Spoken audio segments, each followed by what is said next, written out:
મારું નામ છે રસિકલાલ કાંતિલાલ ભાવસાર, સરનામ છે રાણપુરા. બરાબર. મારી ઉંમર છે 70 વર્ષની. આ છે રંગોળા ગામના 70 વર્ષના રસિકદાદા ભાવસાર અને કહેવામાં આવી રહ્યું છે રસિકદાદા 1972 ની અંદર સૌપ્રથમ ફૂલવડી ગાંઠિયાની શરૂઆત કરવામાં આવી હતી અને ફૂલવડી ગાંઠિયા રંગોળાના પ્રખ્યાત છે. આજે તેમની મહાવીર ફરસાણ નામની પેઢી જે છે રંગોળામાં ખૂબ પ્રખ્યાત છે. સાહેબ મારો પહેલેથી જ ફરસાણનો છે. આ છોકરા બે ચોથી પેઢી છે. બરાબર. દુકાન મારા દાદાએ કરેલી 1947માં. પછી એમને ચાલતું જ રહ્યું. બરાબર. અત્યારે અમે હાલમાં પહેલા તો હું 2-3 જાતનું જ ફરસાણ બનાવતો.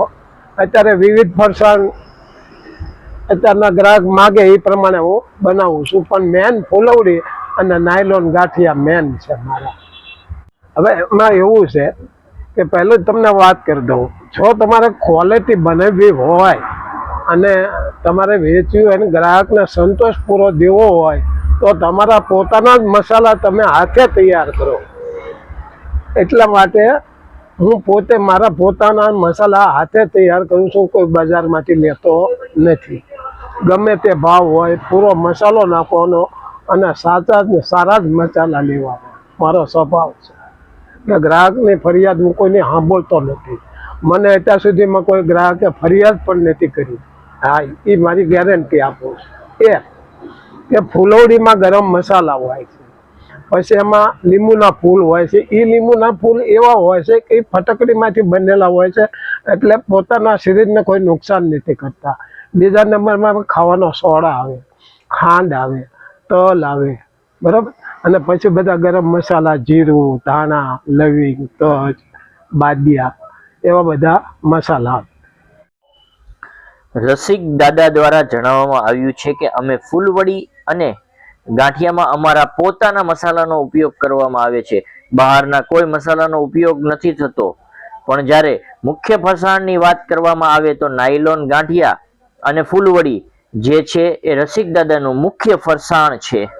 અત્યારે જો તમે મને પૂછો તો ઓલ ઇન્ડિયામાં છે કે એવા ગ્રાહક આવે છે હજી આજની તારીખમાં 2-5 વર્ષે કે એ દુબઈ અત્યારે હાલમાં ફૂલવડી મારી મોકલે છે. એવા 2-3 ગ્રાહક મોમેડિયનના મારા છે. બરાબર. બાકી તો બધી જગ્યાએ જાય છે. 1947માં મારા દાદાએ કરી. ફૂલવડીની શરૂઆત 1972માં મારા હસ્તક થઈ.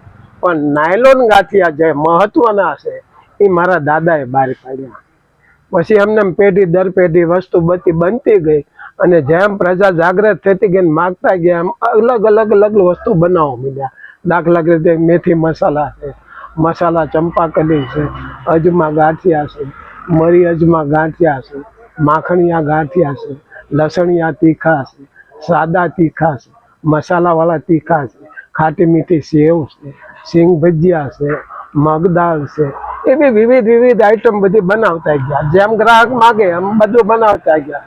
ખાસ નાયલોન ગાંઠિયા અને ફૂલવડી. પણ એકવાર તમે મારી સેવનું શાક કરો ને તો તમને ખબર પડે આ લોકો શું વેચે છે. હાલમાં અત્યારે 280. જ્યારે 1972માં મારા હસ્તક થઈ ને શરૂઆત, ત્યારે તો એમ તમને કહું ને કે 140 રૂપિયા હતા. પણ મોંઘવારી વધતી ગઈ ધીમે ત્યારે હાલમાં 280.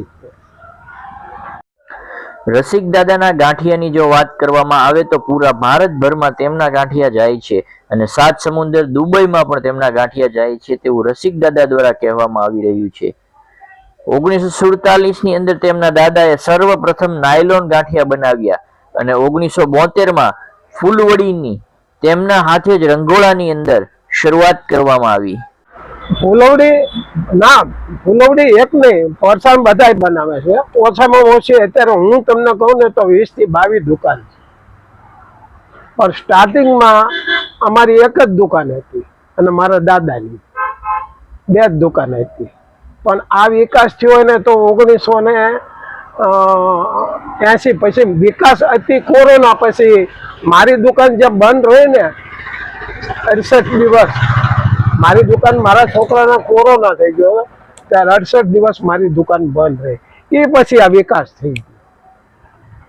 સાંજે 5 વાગે બને, પછી રાતના 8 વાગે 9 વાગે, જેવી ગરાગી એવી રીતે વધતું જાય ટાઈમ.